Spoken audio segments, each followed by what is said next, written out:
Good day everyone, I'm Ricky Villaester from BSED English, and today I'm going to discuss the Module 7 Lesson 1, which covers the social, ethical, and legal responsibilities in the use of technology tools and resources.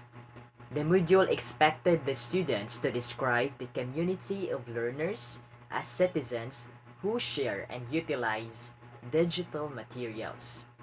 Practice standard netiquette in sharing and utilizing shared materials among learning communities. Identified examples of intellectual property in right in educational setting and showed given examples and observed social, ethical, and legal responsibility in the use of technology tools and resources. The lesson 1 is all about digital citizenship versus global citizenship. And at the end of this lesson, the students will be able to recognize the 5 tenets of global digital citizenship and the 9 elements of digital citizenship.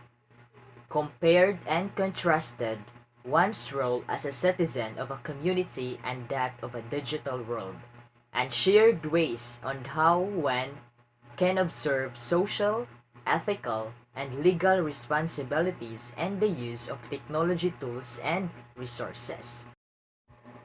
What does it mean to be a global citizen, digital citizen, and a global digital citizen? A global citizen sees the world as a community in which all people live and prosper together.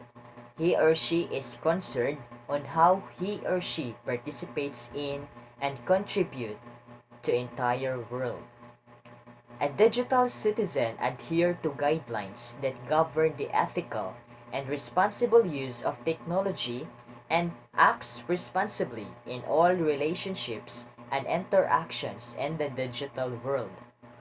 While a global digital citizen is a responsible ethical citizen leveraging technology to foster community on a global scale through connection and compassion.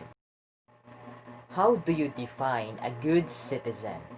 A good citizen advocates for equal human rights for all, treats others with respect, does not steal or damage others' property, communicates clearly, respectfully, and with empathy, speaks honestly and doesn't repeat unsubstantiated rumors, works to make the world a better place, protects self and others from harm, teams up with others and community projects, and lastly, projects a positive self-image at all times.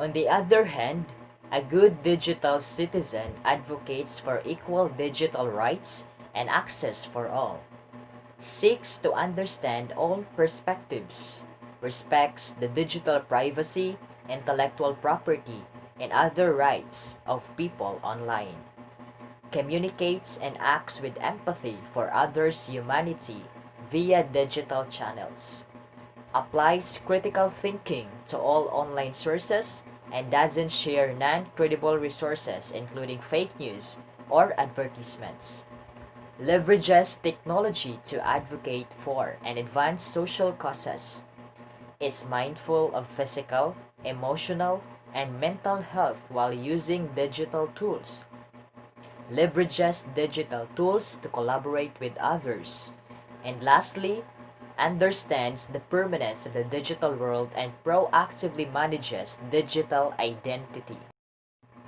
And now let us move on to the 5 tenets of global citizenship.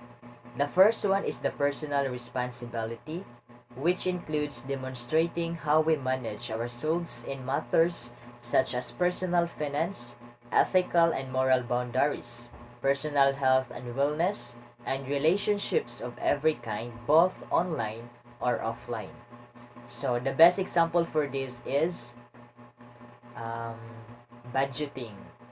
For me, um, especially sa mga students na kuan kana pareha sa akon nga wala na ko'y papa, so I have to save money. I am very thrifty. I only buy those essential needs such as school requirements, basta ka ng mga kinahanglanon, maura jud ay paliton nako pag una kay especially kanang working student ko. The second of which is the global citizenship, which understands that technology has dissolved boundaries between all the world's people. The third one is the digital citizenship. It covers appropriate and exemplary behavior in our online environment. Just like personal responsibility, this involves moving accountability for appropriate behavior to our students. And the fourth one is the altruistic service, defined as having a selfless concern for the well-being of others. It includes embracing the opportunity to exercise charity and goodwill for the benefit of others. And the last one is the environmental stewardship. It encourages every student to take a positive stand on personal, local, regional, national, and international actions regarding the preservation of what is essential for our environmental community.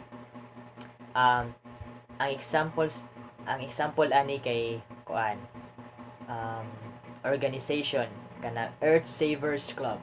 They are an organization that very concerned to our environment. They implemented a project such as coastal cleanup drive, tree growing, and many more to mention.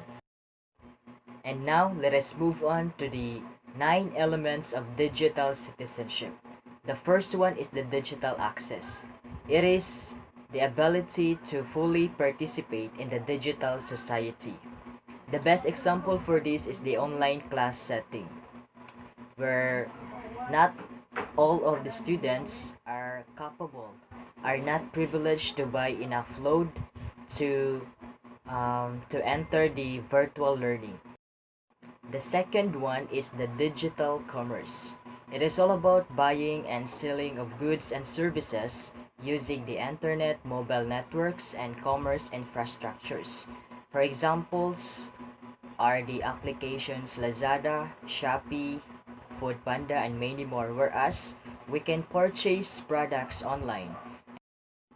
The next one is the digital communication. It is the electronic exchange of communication, which includes emailing, texting, instant messaging, utilizing cell phones, etc. The fourth one is the digital literacy. It is all about developing the positive and proactive use of technology for good causes, personal and professional growth and education. The fifth one is the digital etiquette. It refers to the electronic standards of conduct or procedure. Next of which is the digital law. It can be defined as legal rights and restrictions governing technology use.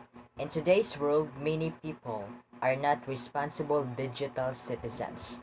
They involve themselves into violations such as hacking into systems or networks, stealing someone's identity, and copyright infringement. The next element of digital citizenship is the digital rights and responsibilities.